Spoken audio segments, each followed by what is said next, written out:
Las huelgas mineras de 1962 en Asturias. Comenzaron las luchas en la Asturias minera y rebelde a principios de abril, con la huelga de los mineros del carbón, que se extendió de manera escalonada a las cuencas mineras más importantes de España. Para comprender la importancia de estas huelgas, es preciso tener en cuenta que en España están prohibidas las huelgas bajo penas severas y que cualquier manifestación de protesta se considera como un delito de lesa patria que puede castigarse con largos años de prisión e incluso con la pena de muerte.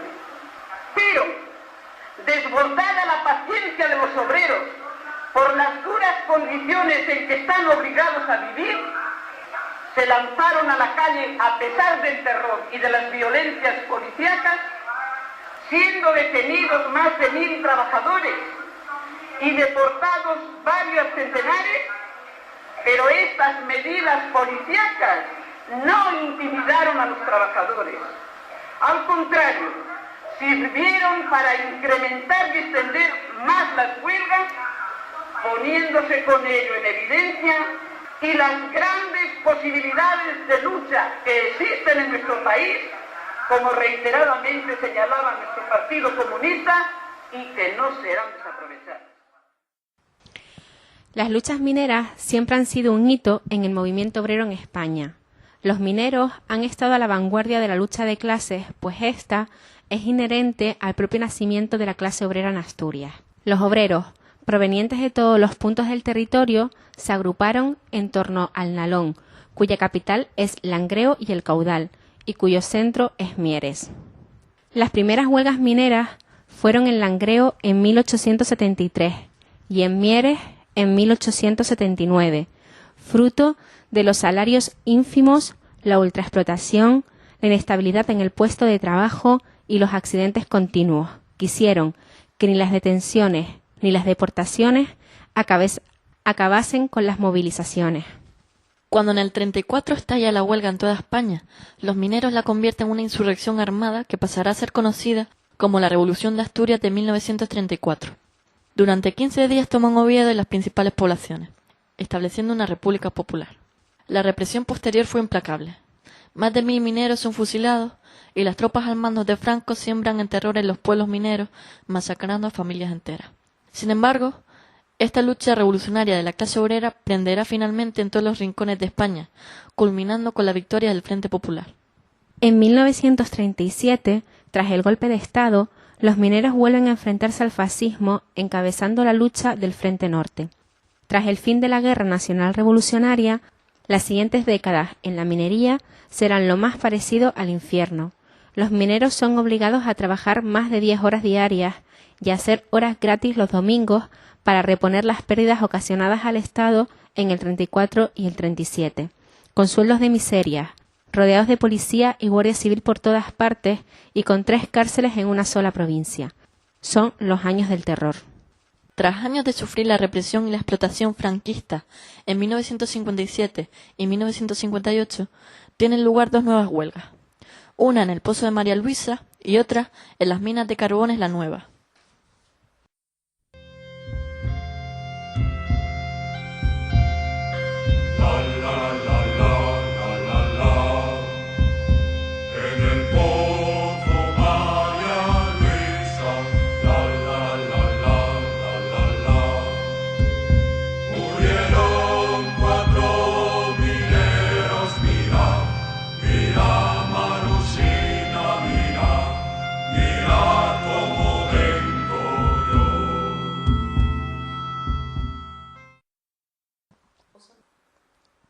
Estas huelgas forman parte de la acumulación de fuerzas que hacen estallar en abril de 1962, en Mieres, el conflicto en el Pozo de Nicolasa.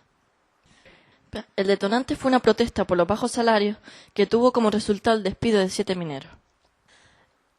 Aunque esa fue la chispa que prendió la mecha, lo cierto es que las condiciones de sobreexplotación de la clase trabajadora en esta etapa de la dictadura fascista de Franco eran ya insoportables en todo el territorio nacional y muy especialmente en Asturias. El plan de estabilización del gobierno franquista había conseguido un aumento del Producto Interior Bruto a costa del descenso en el nivel de vida de los trabajadores, el aumento del desempleo y el incremento de la emigración. Mientras que los sueldos llevaban 6 años sin cambiar, el precio de los productos básicos aumentaba constantemente. La situación en las cuencas mineras era aún más grave. Al cobrar en función de la producción y sin salarios fijos, muchas familias mineras pasaban hambre. Los trabajadores eran sometidos a constantes humillaciones y cada día de trabajo exponían su vida por la falta de seguridad en los pozos y el riesgo de contraer enfermedades mortales como la silicosis. La estrategia era clara. Antes de entrar a la mina, cualquier minero paraba la entrada y a una seña suya el resto le secundaba y comenzaba la huelga. Otras veces se colocaba millo en la entrada de los pozos de la mina para avisar de la huelga y adelantarse a la entrada de esquiroles, a los que se les llamaba de esta forma gallinas, tirándoles el grano cuando, con la ayuda de los patronos, conseguían entrar en la mina. El silencio que acompañaba la marcha de los mineros en huelga hacia los pozos, los gestos simples y las acciones simbólicas que caracterizaban la lucha y la resistencia hicieron que ésta fuera conocida como la huelga del silencio. En menos de un mes, más de 50.000 mineros, varios miles de siderúrgicos y unos 15.000 trabajadores gijoneses de diversos sectores acaban tomando parte en los paros, que adquieren por primera vez el carácter de una huelga general. Esa combatividad traspasa las fronteras de Asturias y se extiende al resto de cuencas mineras de España y de ahí a la industria y a empresas de casi todas las provincias. Se producen además protestas en apoyo de los mineros en Madrid y Barcelona y concentraciones en muchas ciudades europeas y americanas, y se hacen eco de la lucha los principales periódicos del mundo.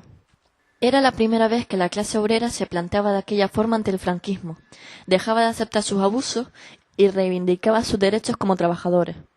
Y todo ello siendo conscientes de las consecuencias que esto supondría, siendo conscientes de que el dictador, con la connivencia de la burguesía y la oligarquía, mandaría las fuerzas de coerción del Estado a reprimirlos con toda su fuerza y crudeza, sin dudar en cometer los más viles asesinatos. Y en efecto, en Asturias la represión fue brutal. Se hicieron detenciones masivas de mineros, se les sometió a tortura, juicios militares y deportación. Las empresas rescindieron los contratos de la mayoría de los huelguistas y cerraron los economatos, donde los alimentos eran más baratos. El papel de los militantes comunistas fue fundamental durante todo el conflicto, porque al ser los mejor organizados, se encargaron de extender la huelga por todos los territorios y ayudaron a mantenerla. Especialmente importante fue organizar la solidaridad con las familias más necesitadas, haciéndoles llegar las ayudas de las cajas de resistencia financiadas desde el exterior por las aportaciones de los trabajadores y trabajadoras españoles que habían emigrado a otros países.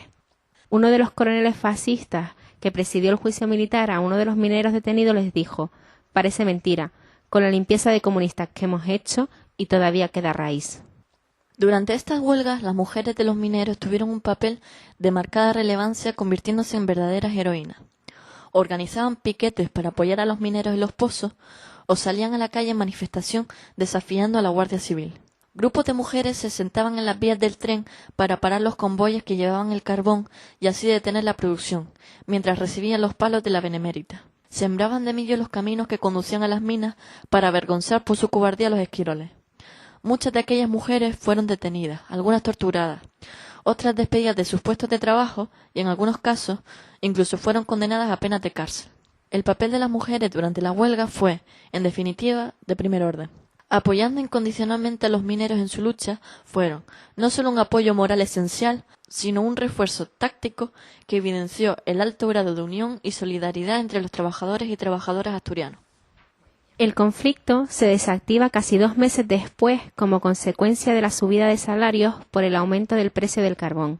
Sin embargo, como se seguía cobrando en función de la producción, el aumento del salario en la mayoría de los casos no fue lo suficientemente significativo y el 15 de agosto estalla de nuevo la huelga.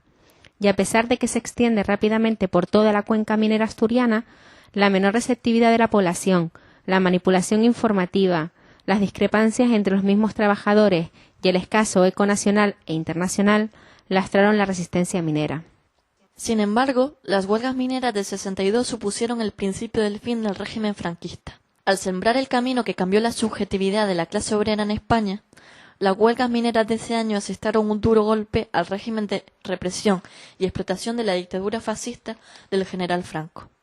Rompiendo el tabú de la ilegalidad y del miedo a la represión, fueron el ejemplo de lucha, combatividad y resistencia obrera que los años posteriores siguieron miles de trabajadores y trabajadoras españoles.